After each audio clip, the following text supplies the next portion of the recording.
तो आज हम अपने चाइल्ड डेवलपमेंट और पेडागॉजी की सीरीज को आगे बढ़ाते हुए एक नया टॉपिक लेके आए हैं, ZPD, journal of proximal development, निकटस्थ विकास क्षेत्र। इसको किसने दिया था? इसे दिया था लेव वाइगोत्स्की ने। इन्होंने कॉग्निटिव डेवलपमेंट विकास के बारे में जो थ्योरी दी थी उसमें एक वर्ड है ZPD, journal of proximal development. तो इसके बारे में आज हम बात करते हुए आगे बढ़ते हैं। इसकी डिफिनेशन ये है कि निकटस्थ विकास क्षेत्र, जर्नल ऑफ प्रॉक्सिमल डेवलपमेंट, वह अवधारणा, वह कॉन्सेप्ट है जिसे लेव वाइगोत्स्की ने अपने संज्ञानात्मक विकास सिद्धांत में प्रस्तुत किया। यह वह क्षेत्र होता है जिसमें बच्चा स्वयं किसी कार्य को पूरा नहीं कर सकता, लेकिन यदि उसे किसी सक्षम व्यक्ति, शिक्षक, माता पिता या अधिक अनुभवी व्यक्ति की सहायता मिले तो वह उस कार्य को सीख सकता है।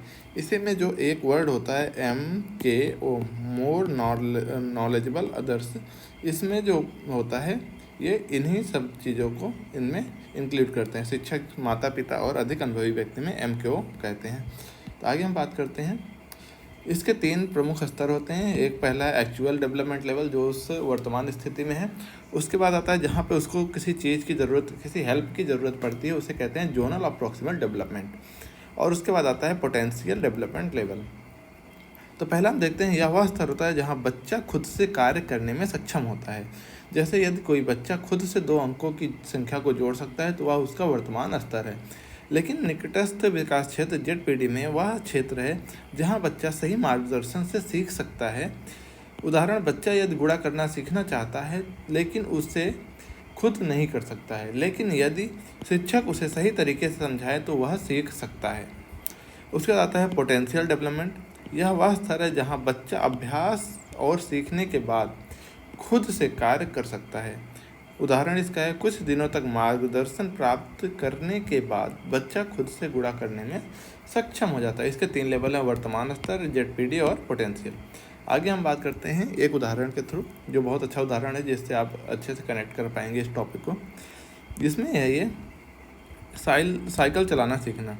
पहला स्तर है, पहला लेवल है, बच्चा खुद से साइकिल नहीं चला सकता। जो बच्चा है वो खुद से राइड नहीं कर सकता बाइसिकल को। दूसरा है जेडपीडी, जहाँ पे माता पिता या भाई उसे हेल्प करते हैं, पकड़कर उसको चलाने के लिए सिखाते हैं।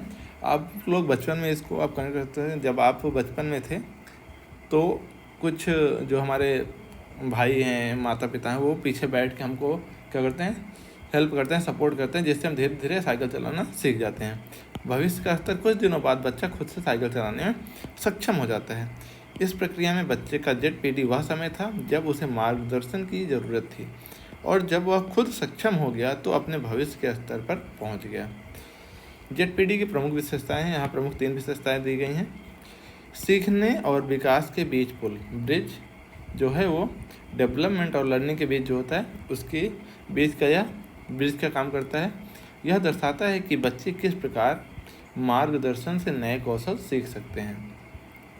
शिक्षकों और माता पिता की भूमिका महत्वपूर्ण होती है इसमें। बच्चे का विकास उनके सामाजिक परिवेश से प्रभावित होता है। प्रत्येक बच्चे का जेडपीडी अलग अलग होता है। कुछ बच्चे जल्दी सीखते हैं जबकि कुछ को अधिक समय लग जाता है। जेडपीडी और एक स्कैफ होल्डिंग का संबंध। स्कैफ होल्डिंग एक शिक्षण तकनीक है। ये क्या है? एक शिक्षण तकनीक है जिसमें शिक्षक बच्चे के जेडपीडी को ध्यान में रखते हुए उसे धीरे धीरे सहायता प्रदान करता है, और फिर जब वह बच्चा आत्मनिर्भर हो जाता है तो सहायता कम कर देता है।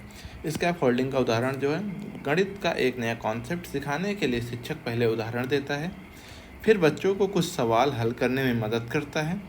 अंत में जब बच्चे आत्मविश्वास महसूस करने लगते हैं तो उन्हें खुद के सवाल हल करने के लिए छोड़ देता है। ये फर्स्ट लेवल, सेकेंड लेवल और थर्ड लेवल, ये होता है हमारा जेडपीडी। इसी को हम कहते हैं स्कैफ होल्डिंग भी। ओके, आगे हम बात करते हैं जेडपीडी का शिक्षा में महत्व। व्यक्तिगत शिक्षण, पर्सनलाइज्ड लर्निंग। शिक्षक प्रत्येक छात्र के जेडपीडी के अनुसार सहायता प्रदान कर सकता है। कोलैबोरेटिव लर्निंग, सहपाठियों के साथ मिलकर सीखने में जेडपीडी को बढ़ावा मिलता है। अभ्यास और पुनरावृत्ति, सीखने की प्रक्रिया को मजबूत करने के लिए बार बार अभ्यास आवश्यक है।